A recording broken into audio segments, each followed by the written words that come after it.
Bill O'Reilly here. Welcome to the No Spin News. Tuesday, June 7th, 2022. Stand up for your country. There's a lot of stuff going on this week, but I want to be very precise in my reportage. As usual, I don't want to mislead you. So we're going to put off a few stories until tomorrow because we're still working on them. I'm going to run them down so you know where we are. We are watching the San Francisco District Attorney recall vote. As you know, Bodine, I think he's going to be booted. We should have that by tomorrow. It might be close, but we should have that. Then there's this migrant caravan. The reporting about this is all over the place. I don't have it nailed down yet, but it's heading to the southern border. The Mexicans aren't doing anything to stop it, which is totally different from the last year of the Trump administration. I'll explain that a little bit later on. But we're going to get the precise situation of the caravan. We'll have that for you tomorrow. And then George Soros, we're investigating what he's doing already, pouring tens of millions of dollars into the midterm elections. And we got very specific stuff here. And we'll have that tomorrow, along with a guest who's tracking this as well.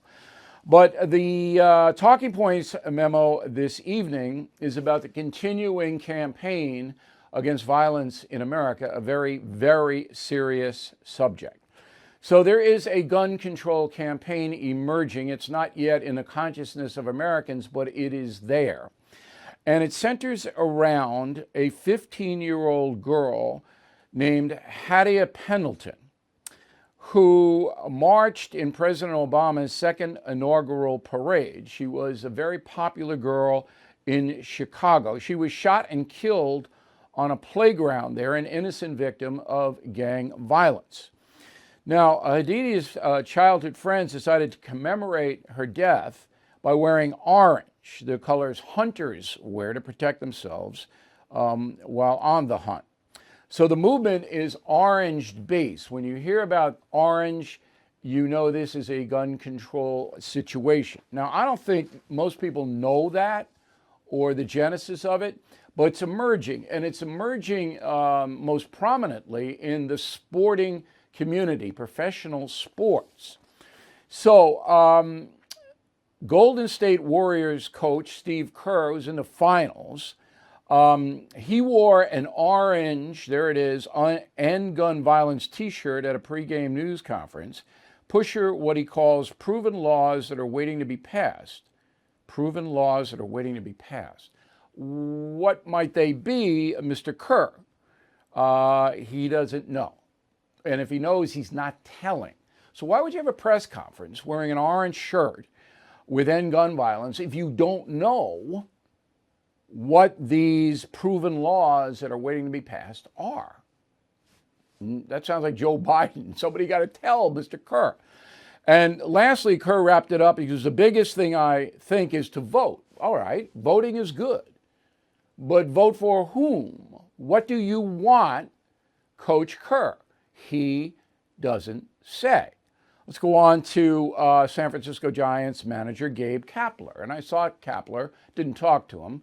When I was out in the baseball game, the Met-Giant game a couple of weeks ago, well, Kapler is not coming out for the national anthem. Okay, he's protesting that because of the gun violence. But what does he want? Well, so far, Kapler has not articulated what does he want. He doesn't know. Let's go on to San Francisco Spurs head coach Greg Popovich. He's a very liberal man, often outspoken on liberal causes. So he says, how many more is it going to take, referencing gun victims? Get off your ass. And do what? What do you want, Coach Popovich? He doesn't say.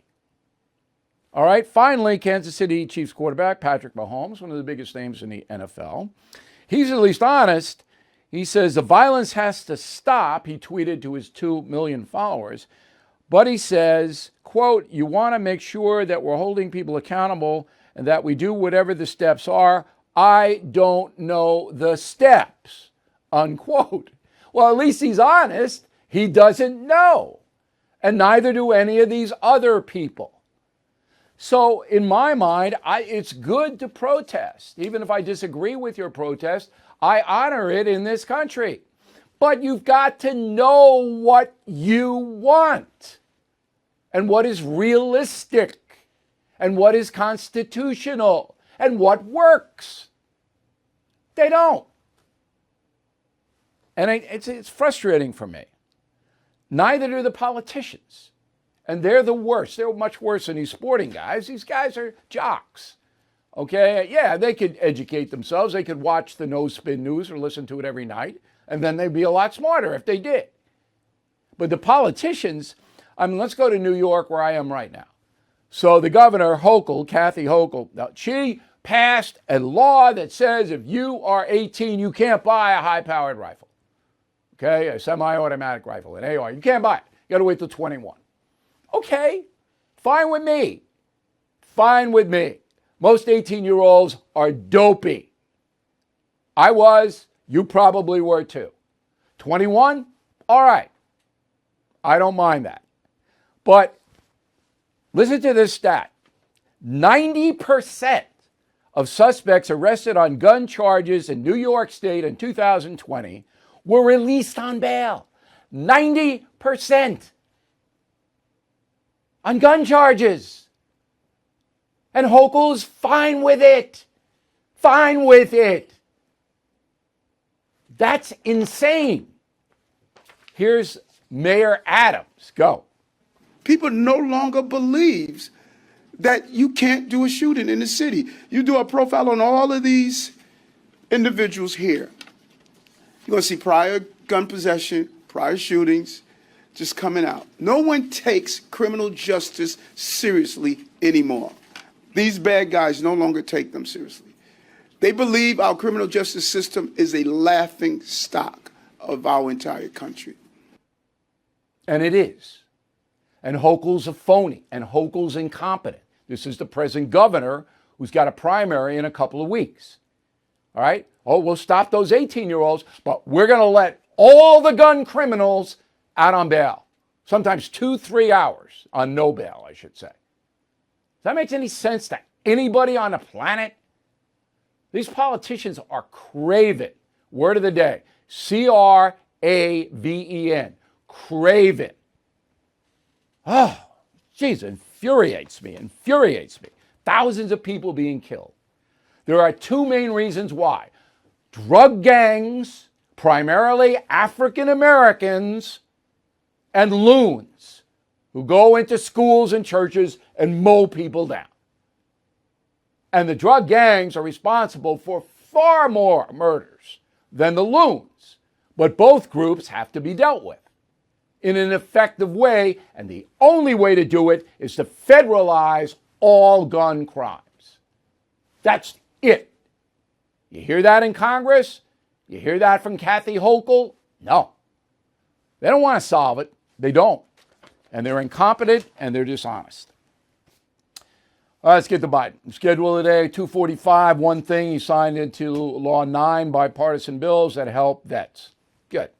That's all he did. Now, we can't figure out when he's going to L.A. for the Summit of the Americas, which is another farce, because Obrador, the Mexican guy, who's the most important part of the summit because it's his country that's so blank and corrupt, he didn't show up, insulting Biden. So Biden's going to be on Jimmy Kimmel on Wednesday. I told you I'm going to analyze that whole thing on Thursday for you. We don't know when he's going.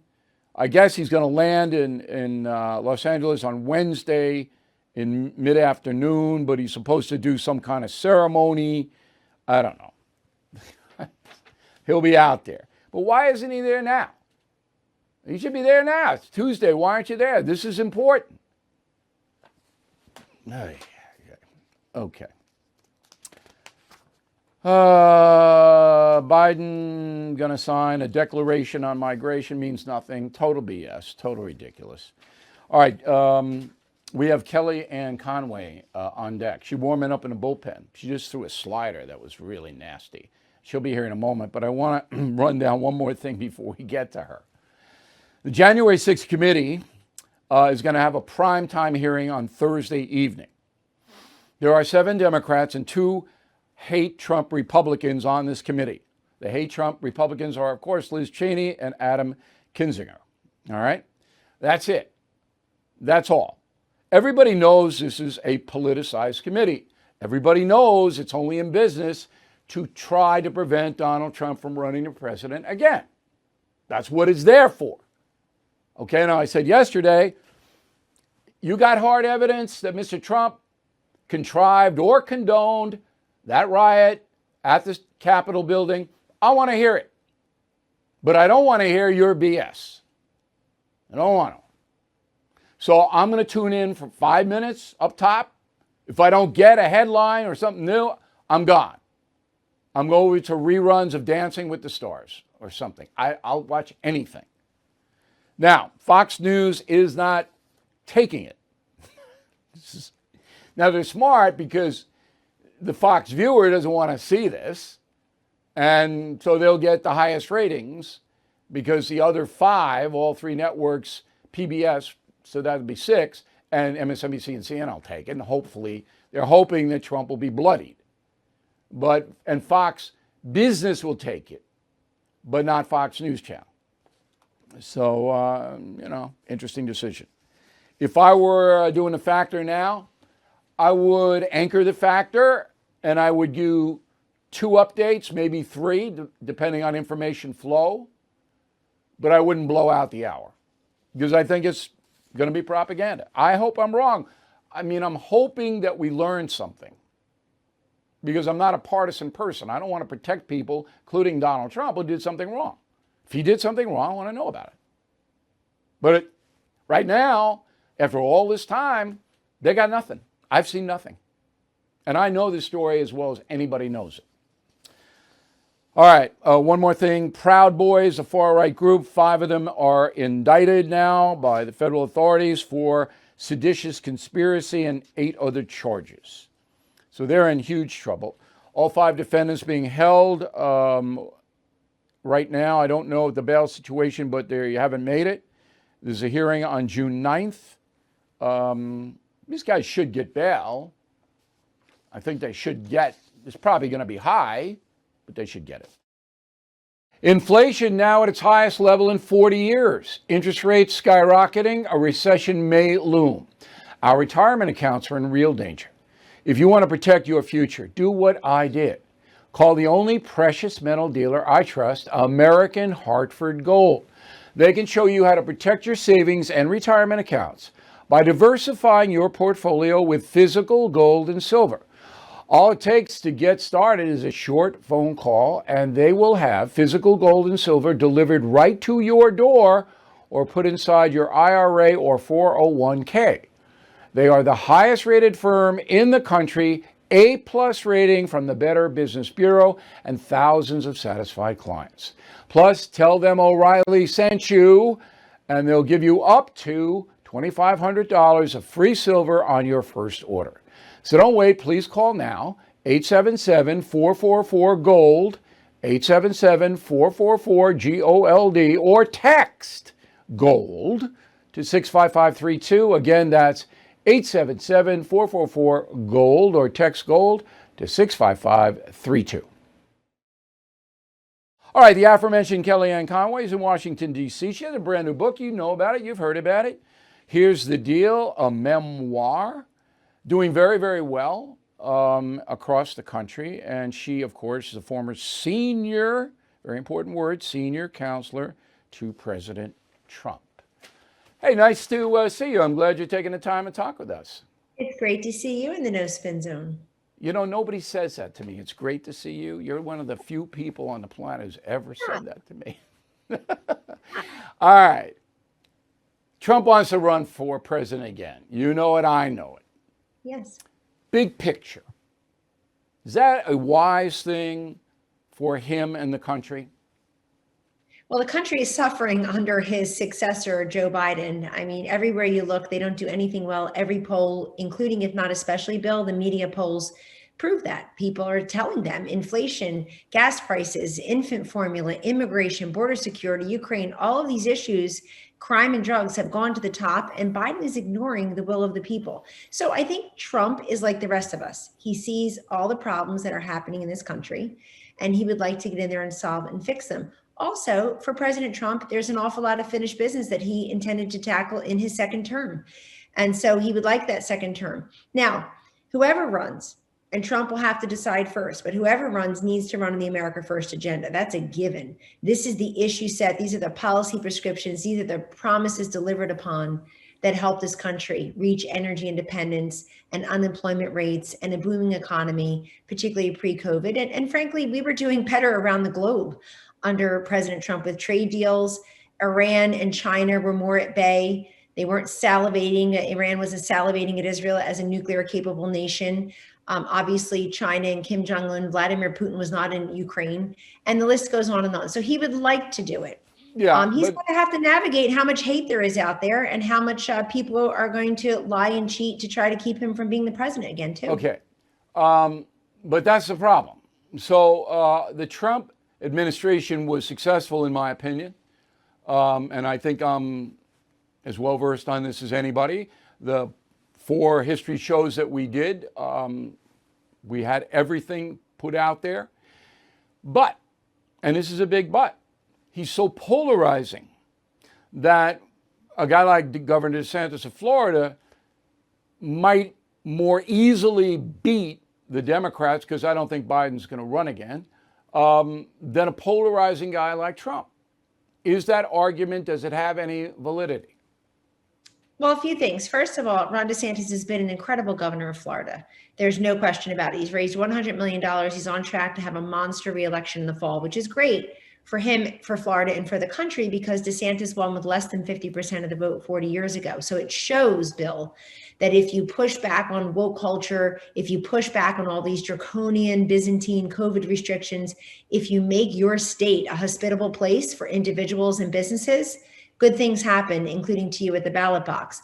I will say this, though. If I were Ron DeSantis, I would tell the donors, please stop mentioning my name, because the donors are always wrong. I love the donors. They're successful people in life and in business, but they always pick the wrong candidates, and they certainly never saw Donald Trump coming. If Ron DeSantis wants to run and he is running on the America First agenda, I think if Donald Trump doesn't run, he has a good shot. Right now, the people who are going to run against Trump— Wait, let me stop you. You think if DeSantis announced he wants to run for president, Trump wouldn't run against him? Wouldn't? No, I said if Trump doesn't run, DeSantis could consider Right, because I don't think DeSantis will primary Trump. Now, I agree with you completely. In my last conversation with, well, it wasn't my last. I had a conversation 2 days ago with the former president. But before that, I said you'd be wise, in my humble opinion, and you know how humble I can be, to put DeSantis on the second, so to be Trump DeSantis. All right, because that would calm down the anti-Trump Republicans, and there are, a lot of Republicans that don't want to go through the chaos that we went through last time. Now, one of them would have to move out of Florida, but DeSantis could move up to southern Georgia easy, and Trump could come back to New York if he wanted to. But I think that would be an overpowering ticket. I don't think anybody's going to, of note, I don't think Mike Pence is going to primary Trump, because Trump has so much money, he could just overwhelm them, and the MAGA stuff is very, very powerful. I don't know anybody's going to dent that. But the question remains, Donald Trump's weakness is he polarizes the country. He's never going to unite the country in a million years. So is that the best remedy for the United States, having him run again? A few things. First of all, the current regime has divided the country even worse. I think they have just taken our cultural cleavages, Bill, and they have ripped them bare and laid them bare. And this unifier, Joe Biden, is not. So remember, these choices are not this one or not this one. These are binary choices. And I think Biden, I disagree with you a little bit. He wants to be the nominee next time. I don't think the Democratic Party has. I don't think they have the guts to get rid of him, though. I think he'll be primaried from the left. But who are they going to put there? Kamala Harris, who's in a no-show. He's not even going to die. He's not even going to bother with it. Jill is going to take him by the hand and go, honey, we're going to go back to Delaware and have a nice life. He's not going to do it. You should have done that originally, Bill, because if you love someone that much, you should say, let's go enjoy the last few years cognitively challenged. The man is declining rapidly before the nation's eyes. Everyone knows he cannot do the job. But Kellyanne, I'm a simple man. You know that as well as anybody knows it. All right? I have one question.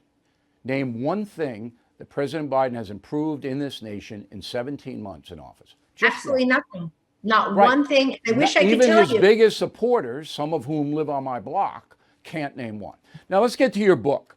So I read the book, and I'm so busy that I had to stay up late at night to do it. you. One of the things that you were better at than all of the other White House pinheads that were running around for the 4 years, not including Mr. Trump in this, the advisors, is that you could handle the media pretty well. Number one, do you resent the media in America? I resent them believing their job is to get the president rather than get the story. And in getting President Trump, that included his family and his senior advisors and their families. And these are thin-skinned, troubled, terrified people living in glass houses, judging the rest of us. And I also So you don't have any use for most of those media people. You think they're in the I don't have use for most of them. I don't. And here's the other reason why, Bill. So of course they didn't want Donald Trump to win in 2016. They didn't vote for him to win, but there was something more at play here. They were shocked and embarrassed that he did win. And there was almost this immediate revenge factor on that. We must re-embarrass the people who embarrassed us.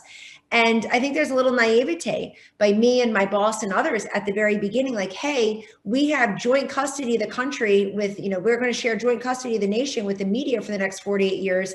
Let's try to get the message out. And my audience is never the liberal anchor sitting across from me. It's the people. There are people out there who, but for voices like ours, are not going to have certain pieces of information they need and certain facts and figures they rely upon. But I'll tell you, it's a shame. They're not all bad. But I think right now, the mainstream media attracts a certain person who lives on social media. They tweet and like each other's tweets all day. That's not even reported. They're not even editors on social media. Yeah, it's a club. And they're not interested in the facts. Club. Right. Did you get angry inside? You kept your composure outside, but did you get angry? Because basically when you were interviewed by the national media, they were trying to trap you. Sure. They're trying to get you to say something that made your boss, Donald Trump, look bad. That was it. You're absolutely right. They weren't trying to get information out of you because they considered you a propagandist for Trump. They were trying to trap you. Did that make you angry? No, I don't get angry. It's befuddling to me because it's a sugar high for them. And they most of the time didn't get their way. So I have chapter 19 in my new book, Here's the Deal, is called Alternative Hacks. And I talk about that very thing, how there I am, very first person to ever do Sunday shows. I did all 3 network Sunday shows, ABC, CBS, NBC, from the White House North Lawn, no notes, no net, no staff, in the freezing cold, looking into a blank camera with these 3 anchors. And I talked for 38 minutes, Bill. 38 minutes about the president's agenda, what was on tap for that first week, how inauguration weekend had gone. Of course, they all wanted to know about Sean Spicer and the inauguration crowd. And they very clearly said, I'm not a big crowd size girl. I think that presidents are judged ultimately by their economy and their national security, foreign policy. You had always good perspective. Blah, blah, blah. So I said alternative facts by accident. I didn't mean to change the relationship of the United States government and her citizenry in broad daylight with the White House behind me. And yet it became this whole thing. And I put it in the book called Alternative Hacks. Why? You'll appreciate this because I talk about how for 2.5 seconds, I say something that I immediately cleaned up, walked back, didn't intend, no intent there. And they spent 2.5 years, not seconds, weeks, or months, 2.5 years looking for Russia collusion to have swung an election. So I find some of them to be unethical, if not reprehensible, and dishonest. They never apologize. No. If they have to correct, it's in a small correction in print. You'll never see it. Well, they were doing what their bosses told them to do. That's the bottom line. Last question, and you write about this in the book, but I don't want to be intrusive on this subject because it's just wrong. Your job took a toll on your marriage. So your husband is not a Trump supporter, to put it mildly. No, I think George's reaction to my job took a toll on my marriage. My job certainly didn't. Okay, so you have children. One's my job, one's my marriage. He decided to change his mind about Donald Trump and me. The facts are important here. George urged, if not insisted, I take my shot in 2016, Bill, when Mr. Trump asked me to be campaign manager. George was there on election night crying in his black MAGA hat at the New York Hilton. He, like me, accepted a big job by President-elect Trump in the administration. He was supposed to be the head of the civil division of the Department of Justice. That's a big job. And he accepted it. He was interviewing staff. He was checking out his office. So people need to understand the facts. This is not Carville and Madeline. This is not George. But I'm more interested in you and your kids. I don't care about him. When that kind of tension is in the home, it takes a toll. Yes, I try to protect my kids from that, which is why I never responded in kind or at the time. So I wasn't tweeting back at George. I had the tweeting men in my life, Donald Trump and George. But, the president was very good to me, Bill. He could have asked me to leave. He could have said, this is too much for us. I love you. You're part of our extended political family, but I got to worry about Vladimir Putin, not George Conway's tweets. He protected me, and he was always worried about my children, always, especially when the media mob came for those kids, which will never be forgotten or forgiven. But I also, as a mother, my first job always is to protect my 4 children. They're the 4 chambers of my heart. And I did the best I could, including leaving the job on my terms and my timeline that I loved very much, Bill. But I did that. Yeah, you have a good line. Less drama, more mama. That's a good line. All right, the book is Here's the Deal, a memoir by Kellyanne Conway. As I said, I held my interest, and I hope you check it out. Kellyanne, we'll see you in a couple of weeks. There's a big soiree on Long Island. I'm going to drop in and cause trouble. And I'm glad you are. I look forward to it. Very nice of you to help us out. Sure. Okay.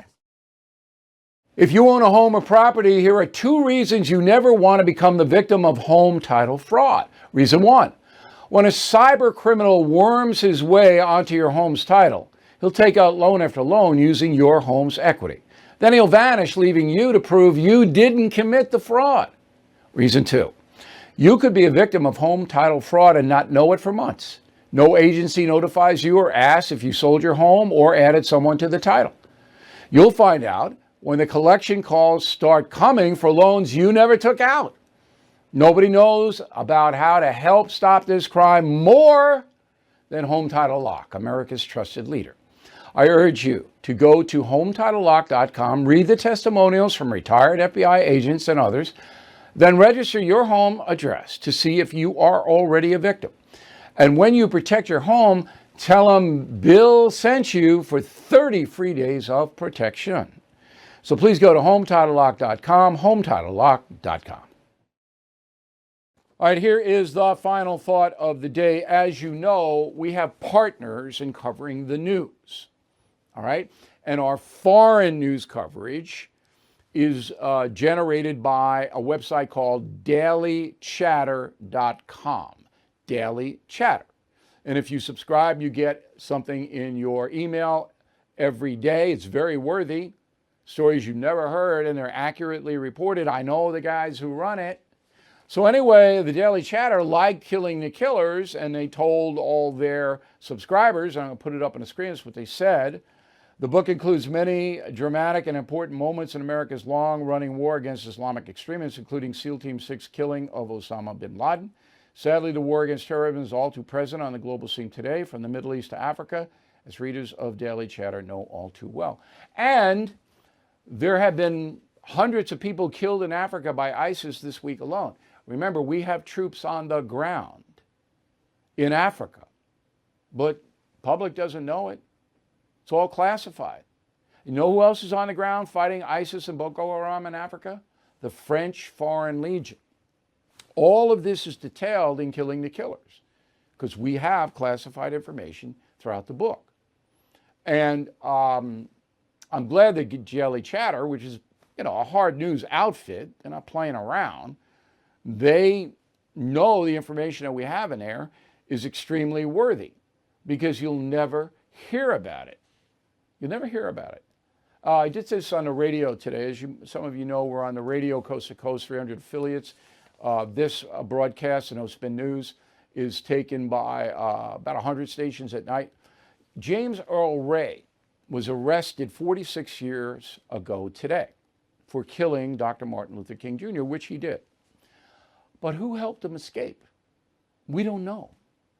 All of that is still classified. So somebody got James Earl Ray a Canadian passport, got him enough money, and this was a grifter who had escaped from a Missouri prison. He didn't have any money, he didn't have any assets. Somebody got him a passport and funded his flight to London, where British authorities picked him up. They arrested him there. All right, so classified information prevents the folks from learning about very important stories like Islamic terrorism. So that's why I wrote Killing the Killers, best reporting I've ever done. Now, I'd love to know who was behind the James Earl Ray situation. But I don't know, and I can't find out, because those documents are, I think the government knows who did it. I mean, I could be wrong on that, but I think the FBI knows, because Ray, died in prison. And he made a deal.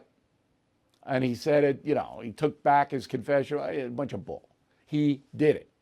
But who helped him? That haunts me, because I'd really like to find that out. If I do find it out, then I'm going to write a book on it. But right now, I don't know. Okay, that is the No Spin News for this Tuesday. Tomorrow, big show. I hope to see you then. If you are stuck in a timeshare and you haven't called Lone Star Transfer yet, what are you waiting for?